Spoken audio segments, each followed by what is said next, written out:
కొండపై శ్రీవారి వార్షిక వసంతోత్సవాలు ప్రారంభమయ్యాయి.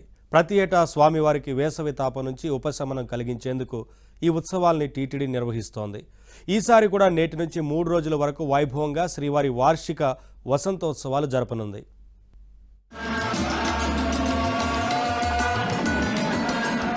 తెలుగు రాష్ట్రాలతో పాటు ప్రపంచవ్యాప్తంగా ఉండే భక్తులందరూ కలియుగ దైవంగా భావించే దేవుడు శ్రీ వెంకటేశ్వరుడు. అందుకే ఏడాది పొడవునా తిరుమలగిరులు గోవింద నామస్మరణతో మార్మోగుతూ ఉంటాయి.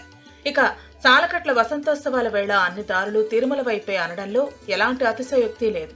ఈ నేపథ్యంలో తిరుమల శ్రీవారి ఆలయంలో సాలకట్ల వసంతోత్సవాలు ఘనంగా ప్రారంభమయ్యాయి. చైత్రమాసంలో వసంత ఋతువులో సాలకట్ల వసంతోత్సవాలను వైభవంగా 3 రోజుల పాటు నిర్వహించబడతాయి.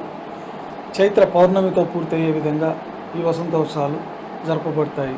ఈ వసంతోత్సవాల సందర్భంగా ఈ 3 రోజుల పాటు శ్రీవారాలయంలో అన్ని ఆర్జిత సేవలు రద్దు చేయబడి ఉన్నాయి. ప్రతి సంవత్సరం చైత్ర శుద్ధ పౌర్ణమికి ముగిసేలా ఈ ఉత్సవాలు నిర్వహిస్తారు. ఈ సందర్భంగా ఏప్రిల్ 10వ తేదీ నుంచి 12వ తేదీ వరకు శ్రీవారి సాలకట్ల వసంతోత్సవాలను నిర్వహించనున్నారు. ఈ ఉత్సవాల్లో భాగంగా స్వామివారు శ్రీదేవి భూదేవి సమేత మలయప్ప స్వామివార్ల స్వర్ణ రథంపై తిరుమాడ వీధుల్లో ఊరేగుతూ భక్తులకు దర్శనం ఇవ్వనున్నారు. అయితే ఈ 3 రోజుల పాటు పలు ఆర్జిత సేవలను తిరుమల తిరుపతి దేవస్థానం అధికారులు రద్దు చేశారు.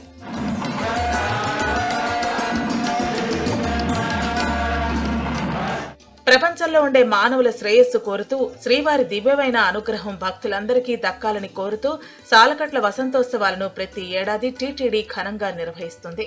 విదేశాల నుంచి తెప్పించిన పుష్పాలు, పండ్లతో అలంకరించారు. ఈ ఉత్సవాల్ని 1460లో విజయనగర రాజైన అచ్యుతరాయలు ప్రారంభించినట్టు చారిత్రక ఆధారాలున్నాయి. సాలకట్ల వసంతోత్సవాల్లో భాగంగా మొదటి రోజు అంటే గురువారం రోజున ఉదయం 6:30 శ్రీవారు శ్రీదేవి భూదేవి సమేత శ్రీ మలయప్ప స్వామివారు తిరుమాడ వీధుల్లో భక్తులకు దర్శనమిచ్చారు. ఈ వసంతోత్సవాలు ఏప్రిల్ 12వ తేదీ వరకు జరగనుండడంతో గురువారం నుంచి తిరుప్పాడ కార్యక్రమాన్ని, సహస్ర దీపాలంకరణ, ఊంజల్ సేవ, కళ్యాణోత్సవ కార్యక్రమాలను రద్దు చేసినట్లు టీటీడీ అధికారులు తెలిపారు.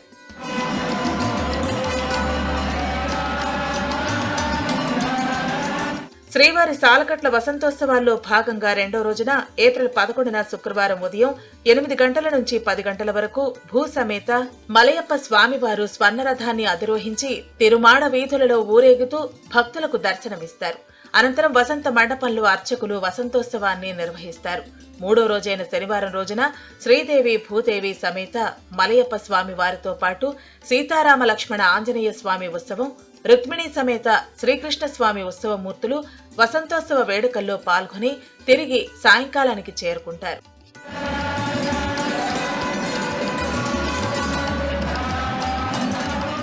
సాలకట్ల బ్రహ్మోత్సవాల్లో భాగంగా ప్రతిరోజు మధ్యాహ్నం 2 గంటల నుంచి 4 గంటల వరకు స్వామి అమ్మవార్లకు స్వప్న తిరుమంజనం ఘనంగా నిర్వహిస్తారు. ఈ సమయంలో పాలు, పెరుగు, తేనె, కొబ్బరి నీళ్లు, పసుపు, చందనంతో అభిషేకం చేస్తారు. అదేవిధంగా సాయంత్రం 6 గంటల నుంచి 6:30 గంటలకు ఆస్థానం ఘనంగా నిర్వహిస్తారు. వసంత ఋతువులో మలయప్ప స్వామి వారికి జరిగే ఉత్సవం కాబట్టి దీనికి వసంతోత్సవం అనే పేరు వచ్చింది.